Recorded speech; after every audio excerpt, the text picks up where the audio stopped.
ఈ ఎపిసోడ్ని సమర్పిస్తున్నవారు value zone hyper mart. నమస్తే రమగారు. నమస్తే జయ. ఏదైనా ఒక దెయ్యం కథ చెప్పండి. అంత ఎక్కువ దయ్యం కాదు, కొంచెమే దయ్యం ఉన్న కథ చెప్పనా మరి? చెప్పండి. కథ అంతా దయ్యం లేదు, కొంతమేరే ఉంది. ఓహో. పూర్వం ఒక చిన్న ఊర్లో బంగారమ్మ అని ఒక అమ్మాయి ఉండేది. ఒక ఆవిడ అంత కలిగిన కుటుంబం కాదు, సామాన్య కుటుంబీకురాలు. పిల్లకి బంగారమ్మ అని పేరు పెట్టారు. ఆ బంగారమ్మ పేరుకు తగ్గట్టు ఆవిడకి మహా బంగారం పిచ్చి. చిన్నప్పుడు పెళ్ళికి వాళ్ళ నాన్న ఏదో ఒక సూత్రాల తాడు అది పెట్టి పెళ్లి చేశాడు. పెళ్ళయ్యాక చక్కగా బంగారం కొనుక్కోవచ్చు బాగా అనుకుంది. అయితే వాళ్ళు ఏం చేశారు, వాళ్ళు స్థితి లేని వాళ్ళు కదా, తాలూకా ఆఫీసులో గుమాస్తాగా ఉన్న వెంకటరమణ అనే అబ్బాయిని చూసి ఆ అబ్బాయికి ఇచ్చి పెళ్లి చేశారు. ఈవిడ ఏ సందర్భం వచ్చినా బంగారం కొను, చంద్రహారం చేయించు, వంకీ చేయించు, వడ్డాణం చేయించు అడిగేది. ఏదో చిన్న నల్లపూసలు, ఓ పై మెళ్ళలోకి ఓ చిన్న గొలుసు, ఓ ఉంగరము, ఓ చెవులకు బుట్టలు అట్లాంటివి ఎప్పుడో చేయించేవాడు. చాలా తక్కువ, చిన్న చిన్న వస్తువులు. ఇవేముంది అందరికీ ఉండేవే. అయితే బంగారం అంటే ఆయన ఒకసారి కసిరి కేకలేశాడు. నేనేమన్నా జమీందారుని అనుకున్నావా? జమీందార్ గారి దగ్గర గుమాస్తాను, నేను తాలూకా ఆఫీస్ గుమాస్తాని. నా దగ్గర అంతంత బంగారాలు నా వల్ల కాదు. నువ్వు ఇంకోసారి అడిగావంటే మీ పుట్టింటికి వెళ్ళిపోవు, నువ్వు వాళ్ళు కొనిపెడతారేమో, కొనుక్కో అని కేకలేశాడు. దాంతో హతాసురాలు అయిపోయింది. ఏదో రెండు చిన్నాలు వస్తువులు మెల్లిగా చేర్చుకునేది తప్ప ఇంకా పెద్దవి చేయలేకపోయింది. ఒక కొడుకు పుట్టాడు కాలక్రమాల్లో వీళ్ళకి. వాడి పేరు గోవింద్. అయితే గోవింద్కి వాళ్ళ నాన్నలాగా చిన్న ఉద్యోగం కాదు, మంచి ఉద్యోగం లభించింది. లభించేసరికల్లా ఈ లోపల ఏమైంది, వాళ్ళ పక్కింట్లో ఎవరిదో పెళ్ళైంది. పెళ్ళైతే ఆ పిల్లాడికి బోల్డ్ కట్నం ఇచ్చారు. బోల్డ్ కట్నం ఇస్తే వాళ్ళు ఏదో పొలం కొనుక్కున్నారు ఆ కట్నం డబ్బుతోటి. ఈవిడికి ఏమనిపించింది, మనవాడికి కూడా శుభ్రమైన ఉద్యోగం వచ్చింది, పిల్లాడు చెయ్యెత్తి ఎదిగాడు, మంచి సంబంధం వచ్చి బాగా డబ్బులు వస్తే బంగారం కొనుక్కుందాం. పిల్లాడి పెళ్ళికి చంద్రహారము, వడ్డాణము ప్లాన్లో ఉంది ఆవిడ.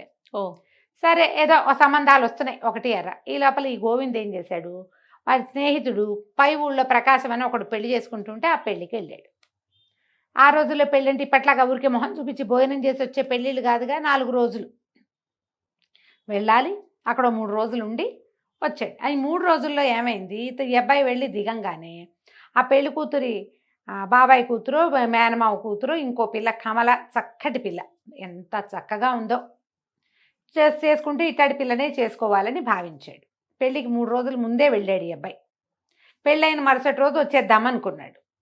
ఈ 3 రోజులు 2 రోజుల్లో ఈ పిల్ల వెనకాల తిరగటం మొదలుపెట్టాడు. పిల్ల చాలా చక్కటిది, చక్కగా వినయం వందనం ఉన్నాయి, మంచి పనిమంతురాలు.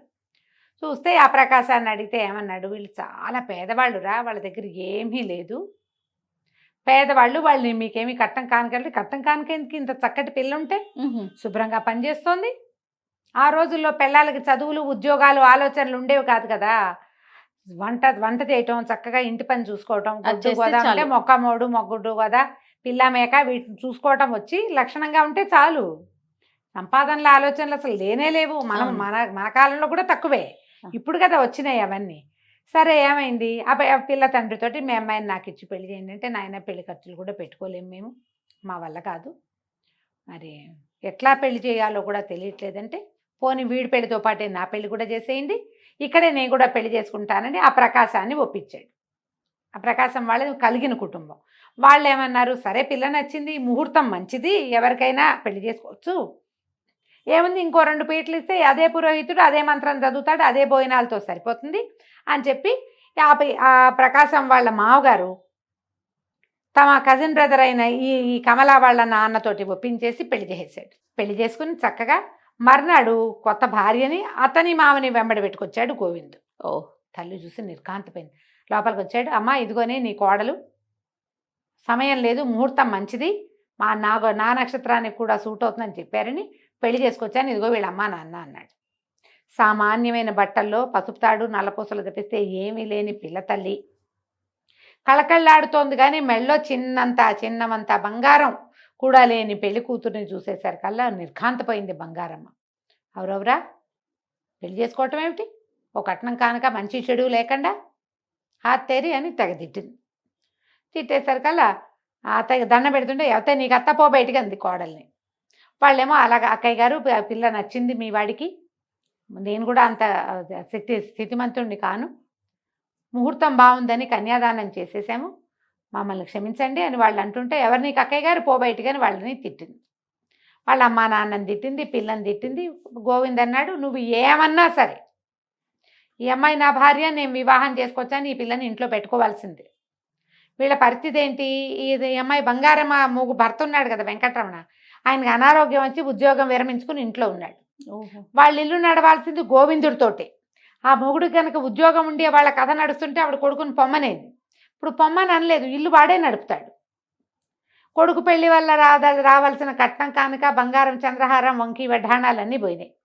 ఇక ఆ కోడల్ని 2 కళ్ళా చూసేది కాదు, ఆ బంగారం మండిపోయేది. దీనివల్లే నా బంగారపు సరదా తీరకుండా పోయిందని. పిల్ల ఇంటెడు పని చేసేది. ఇవిడేం చేసేది, పని మనిషిని మాన్పించేసింది. నువ్వే తిండిగా దండగా, మరి ఇప్పుడు నీ కింద ఈ పని మనుషులందరూ ఎందుకు అని గిన్నెలు దోమేదాన్ని మానిపించింది, గిన్నెలు కమలే దోమేది. బట్టలు ఉతికేదాన్ని మానిపించింది, బట్టలు కమలే ఉతికేది. ఆ పిల్లకి ఆ పనులు అలవాటు, చెరువుకెళ్ళి నీళ్లు తేవటాలు, బావిలోంచి నీళ్లు తోడి తొట్టెలు నింపటాలు, వంట చేయటము, సమస్తమైన పనులు చేసేది. బాగానే ఉండేది. ఈవిడికి ఈ ఊళ్ళు మంటగా ఉండి, నీకు ఇదే కాదు, నీకు ఇక ఒంటిపూట భోజనమే, నీ భోజనం కూడా మాకు ఎక్స్ట్రానే. పొద్దున పూట తింటానికి వీల్లేదు, రాత్రిపూట పిల్లాడు ఉంటాడు కాబట్టి, కొడుకు ఉంటాడు కాబట్టి వాడితో పాటే నువ్వు భోజనం చేయాలి. పొద్దున నీకు మెతుకు కూడా పెట్టననేసింది.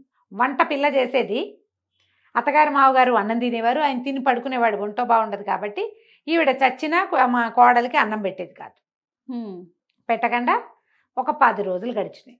ఈ 10 రోజుల్లో అబ్బాయి ఏదో కచేరీలో హడావిడిలో ఉండి బాగా గమనించాల. ఒక 10వ రోజుకి అప్పుడు తెలుసుకున్నాడు పిల్ల చిక్కిపోయిందని.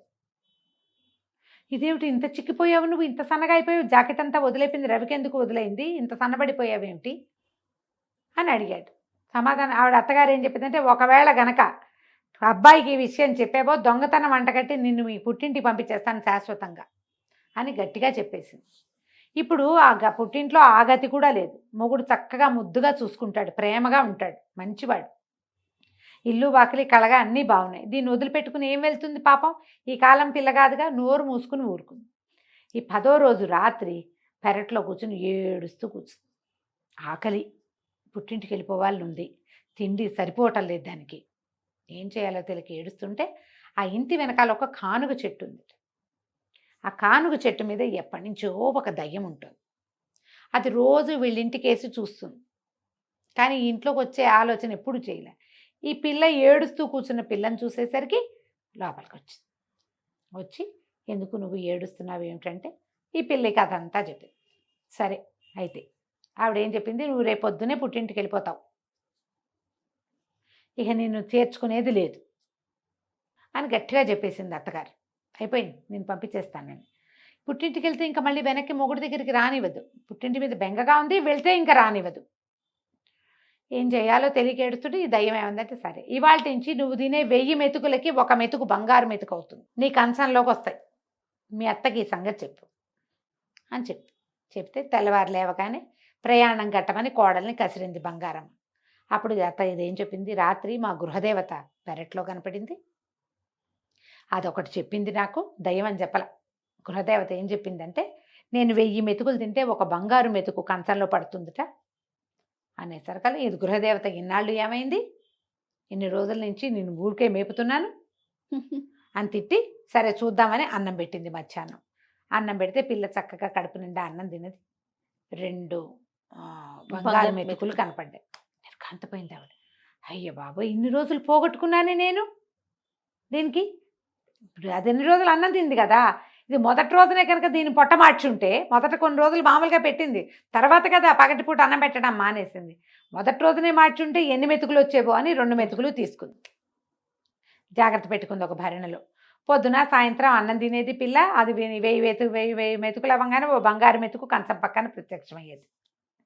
అత్తగారు కోడలి కంచం తనే తీసేది, ఆ మెతుకులు ఏరి పెట్టుకునేది. క్రమంగా ఆవిడ ఏం చేసింది, ఇది 2 మెతుకులే వస్తున్నాయి, ఇది ఇంతే తింటుంది, ఇంకొంచెం తినాలని బలవంతం చేయటం మొదలుపెట్టింది. 3000 మెతుకులు తింటే 3వ మెతుకు వస్తుంది అని బలవంతం చేయటం. రోజు అన్నం ఎక్కువ తినేసరికి ఆ పిల్ల ఆపసోపాలు పడిపోయేది. ఒకనాటి రాత్రి పిచ్చి కడుపులో నొప్పి వచ్చింది దానికి. ఈ బలవంతపు తిండి తినలేకపోతోంది. దొడ్లో కూర్చొని ఏడవటం మొదలుపెట్టింది. ఇప్పుడు మెతుకులు వచ్చేసరికల్లా, ఎప్పుడైతే బంగారం మెతుకులు వచ్చినాయో దీని పుట్టింటికి పోతుంది. సొమ్ము చచ్చినా కోడల్ని పుట్టింటికి పంపల. మధ్యలో పండగలు వచ్చినాయి, పబ్బాలు వచ్చినాయి, పుట్టిన నుంచి కబురు వచ్చింది. అయినా సరే పంపల, వాళ్ళు కొట్టేస్తారు మనకు వచ్చే బంగారం. ఆవిడ భరి నిండా పోసు పెట్టుకుంది వాటిని. ఏదో చేయించుకోవాలి రేపొద్దున. బంగారం ఉంది వీళ్ళ దగ్గర, అదేం పోవాలా, ఉంటుంది. బలవంతం పెట్టుతుంటే ఒక పూట బాగా అన్నం ఎక్కువ తినేసి ఆపసోపాలు పడుతూ దానికి ఏదో నెల తప్పిందో ఏదో, ఇంకా వీళ్ళకి తెలియలే. చచ్చిపోతుంది పిల్ల తినలేక అన్నం. దొడ్లో కూర్చుంది, ఏడవటం మొదలుపెట్టింది. మళ్ళీ వచ్చింది పిశాచం, వాళ్ళ గృహదేవత. ఎందుకే అమ్మ ఏడుస్తున్నావు, మెతుకులు చాలేదా మీ అత్తకంటే? కాదు, నన్ను చంపేస్తోంది, ఇంకా తిను ఇంకా తిను అంటుంది. 3000 అవ్వకపోతే మూడో మెతుకు రాదు. ఆఖరి ముద్ద వదిలేస్తే ఒప్పుకోవటం లేదు. నా వల్ల కావటల్లా. మా అమ్మ మీద ప్రాణం లాగుతోంది, వెళ్ళనివ్వట్లేదు, పుట్టింటికి పోనివ్వదు. ఎందుకంటే ఆ మెతుకులు వాళ్ళకి దొరుకుతాయని అనుకుంటుంది. మనిషి మంచిదే, ఈ ఒక్క గుణమే ఆవిడ బంగారం పిచ్చి అనేసరికి సరే ఇవాళ నుంచి నీ బహుమతి కట్టు. రేపటి నుంచి మీ అత్త ఎన్ని పూటలు అన్న మానైతే అన్ని బంగారు కాసులు లభిస్తాయి, మెతుకులు కాదు కాసులు అని చెప్పేసరికల్లా తెల్లారి పొద్దునే లేచింది కమల. నిద్ర లేచి అత్తయ్య రాత్రి మా గృహదేవత వచ్చింది, మరేమో నన్నేమో పుట్టింటికి వెళ్ళమంది. ఇక నాకు మెతుకులు రావుట, నా వరం అయిపోయిందిట. మీకే, మీరు ఎన్ని పూటలు తిండి మానేస్తే, రోజులో ఎన్ని పూటలు తిండి మానేస్తే అన్ని బంగారు కాసులు కంచం బోర్లించి పెడితే కంచ కింద ఉంటాయి అనేసరికి ఆవిడ ఆశ్చర్యపోయింది. అవునా అంది. గృహదేవత నమ్మాలి, ఇంతకుముందు బంగారు మెతుకులు ఒప్పే అయ్యింది కదా. సరే నువ్వు వెళ్ళు, నువ్వు పుట్టింటికి వెళ్ళవే అని బండి కట్టించి, ఎందుకంటే ఇంకా కోడలతోటి ప్రయోజనం లేదు, అది ఎక్కడున్నా ఒకటే. ఈ అబ్బాయి ఏం చేశాడు, గోవింద్ కూడా భార్య మరీ ఏడాది అయిపోయింది పాపం, దానికి అమ్మా నాన్నని చూడాలని ఉంటుందిగా, చిన్నపిల్లని పెళ్ళాన్ని పంపించేసి. ఈవిడేం చేసింది, ఆ పూట పొద్దున అన్నం మానేసింది. సాయంకాలం కంచం ఎత్తేసరికల్లా కంచ కింద బంగారు కాసు నిర్ఘాంతపోయింది. ఏ బాబోయ్, బంగారమే ఇంత కాసు, అంతకుముందు మెతుకు ఎంత ఉంటుంది, మెతుకు సన్నగా ఇంతే ఉంటుంది, ఇది చాలా బాగుంది. కాసు తీసి డబ్బీలో వేసింది. మర్నాడు ఏమనుకుంది, 2 పూటలు మానేద్దాం అని చెప్పి 2 పూటలు మానేసింది. 2 బంగారు కాసులు వచ్చింది, ఆ 2 డబ్బాలో వేసుకుంది. పుట్టినప్పటి నుంచి తింటున్నాం వెధవన్నాం, ఓ 3 పూటలు తినకపోతే ఏమవుతాను నేను, ఏం కాదని 3 పూటలా మానేసింది.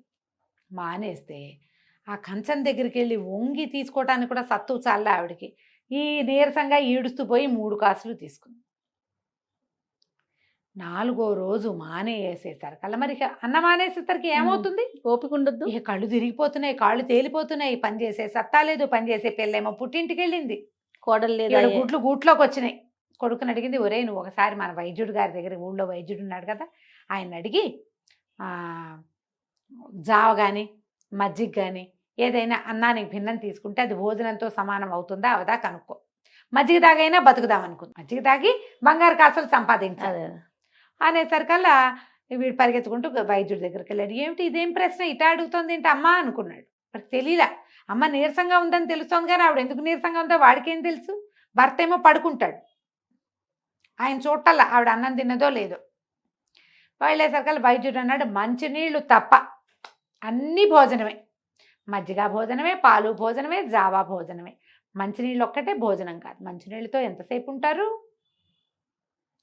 కానీ 5వ రోజు 6వ రోజు వచ్చేసరికల్లా మంచాన పడిపోయింది ఆవిడ, గుడ్లు తేలేసేసింది, బొక్కబొరలా పడిపోయింది. పడిపోయేసరికల్లా నిర్ఘాంతపోయాడు, ఏమిటి అమ్మ ఇట అయిపోయిందని గబగబా తండ్రిని లేపి, నానా అమ్మని చూసుకో, ఒక మాట నేను వెళ్ళి వైద్యుడిని గాకేసుకొస్తానని. ఈ లోపల పక్కింటి పిల్లాడు ఎవడో ఉంటే, ఒరే నాయన ఎడ్ల బండి ఏదైనా వెళ్తుంటే చూసి ఆగమేఘాల మీద మా అత్తారింటికి వెళ్ళి మా ఆవిడ్ని తీసుకురా, మా అమ్మకి ఏదో అయిపోయింది, కళ్ళు తిరిగి పడిపోయింది అని కబురు చేశాడు. కబురు చేసి వైద్యుడి దగ్గరికి వెళ్ళాడు.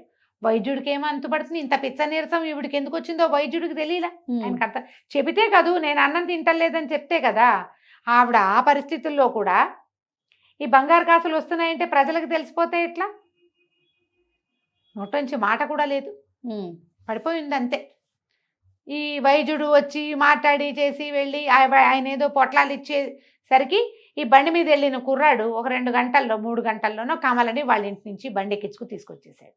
ఈ కమల రావటం మంచానికి అంటుకుపోయి గూట్లోకి వచ్చిన అత్తగారి చూడగానే బోర్మని, అయ్యో అత్తయ్య ఇట అయిపోయావేమిటి అత్తయ్య అని కావలించుకునేసరికి ఈవిడికి బంగారం కంటే కావలింత ఎక్కువగా తోచింది. ఎవరంటారు మన్ని, అదే కదా, నువ్వు ఇలా ఎందుకు అయిపోయావు, అయ్యో నీకు ఎంత కష్టం వచ్చింది అంటారా. 50 ఏళ్ళు వచ్చిన వాళ్ళకి ఎవరంటారా, మా పిల్లలే కాదు అనేది. అది అనేసరికల్లా ఆవిడ కళ్ళలోంచి నీళ్ళు వచ్చినాయి. అయ్యో అత్తయ్య నీరసం పుట్టిందండి అని గబగబా బియ్యం వేయించి అంత జావ చేసి పట్టించింది. ఆ జావ తాగేసరికి ఓపుకొచ్చింది ఆవిడకి.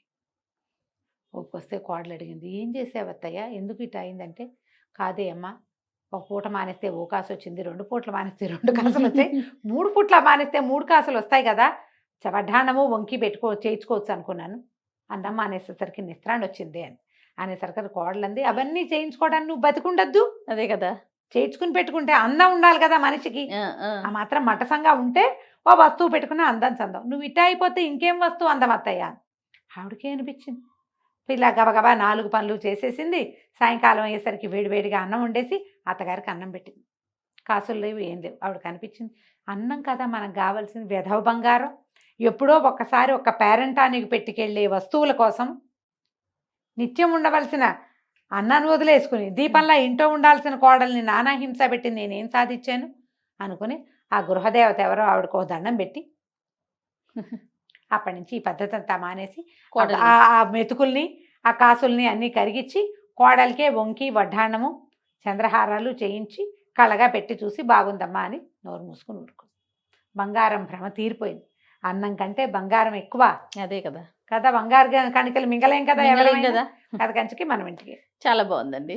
నమస్తే రమ్య గారు. నమస్తే జయ.